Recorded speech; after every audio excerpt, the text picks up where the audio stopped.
वर्तमान समय में हमारा विश्व युद्ध, आतंकवाद, महामारी, जलवायु परिवर्तन जैसी अनेक समस्याओं से जूझ रहा है। इसके पीछे सिर्फ और सिर्फ हम मनुष्य ही उत्तरदायी हैं, क्योंकि यह समस्त घटनाक्रम प्राकृतिक ना होकर मानव निर्मित है। अभी जब आप यह वीडियो देख रहे हैं, इस समय का सबसे बड़ा घटनाक्रम दुबई में आया महाप्रलय है। यानी दुबई एक ऐसा जगह जो कि रेगिस्तान में बसा हुआ है। इसके बावजूद यहाँ पर आई हुई जल प्रलय ने पूरे विश्व को सकते में डाल दिया है।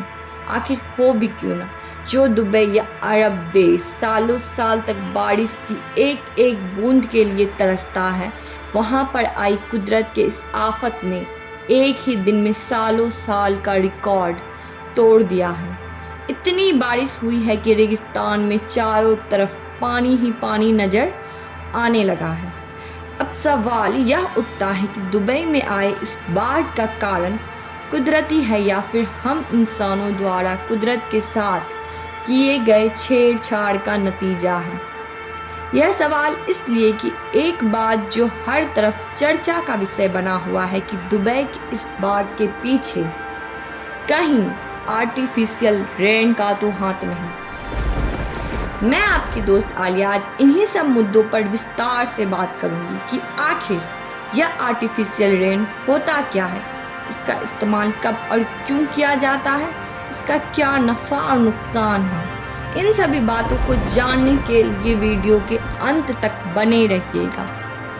आर्टिफिशियल इंटेलिजेंस के इस दौर में आर्टिफिशियल रेन यानी कृत्रिम वर्षा कोई बहुत बड़ी बात नहीं, क्योंकि मौजूदा समय में साइंस एंड टेक्नोलॉजी ने इतनी तरक्की कर ली है कि मनुष्य अपने सुविधा के अनुसार पर्यावरण में फेर बदल करने में सक्षम है। यहाँ बात हो रही है आर्टिफिशियल रेन की। इसकी शुरुआत बाढ़, सूखा, हीट वेव, तूफान, जंगल में लगी आग जैसी घटनाओं पर काबू पाने के लिए किया गया था।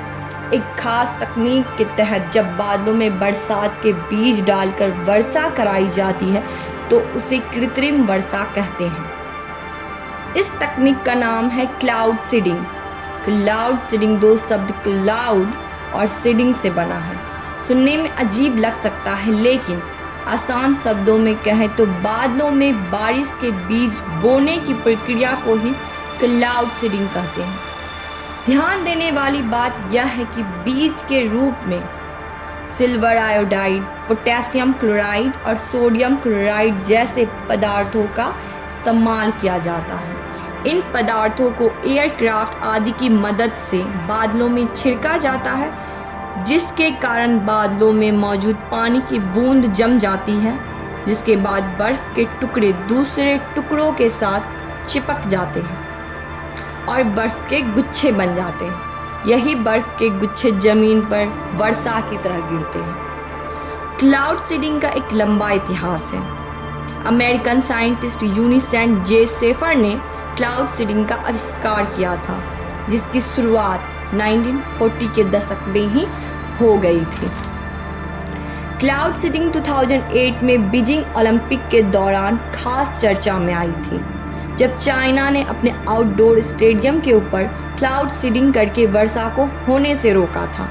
इसका मतलब यह हुआ कि क्लाउड सीडिंग के जरिए सिर्फ बारिश कराई ही नहीं जा सकती है, बल्कि खराब मौसम को इसके जरिए नियंत्रित भी किया जा सकता है। अब आते हैं दुबई की ओर। दुबई में आए जल प्रलय के पीछे कहा जाता है कि क्लाउड सीडिंग का हाथ है या फिर ग्लोबल वार्मिंग का असर।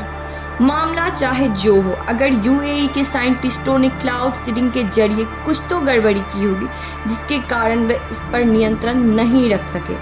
परिणाम स्वरूप प्रकृति ने अपना रौद्र रूप दिखाया। विकास की लंबी लंबी डिंग हाँकने वाले तथाकथित हम आधुनिक मानव कुदरत के सामने बेबस और लाचार की तरह देखते रह गए। अब अंत में यही कहना चाहूँगी, विकास की इस अंधी दौड़ में हम मानव को प्रकृति को जितना नुकसान पहुंचाना था पहुंचा चुके। इसका अंजाम अब हमारे पास लौट कर आ रहा है। वो कहते हैं ना कि जैसी करनी वैसी भरनी।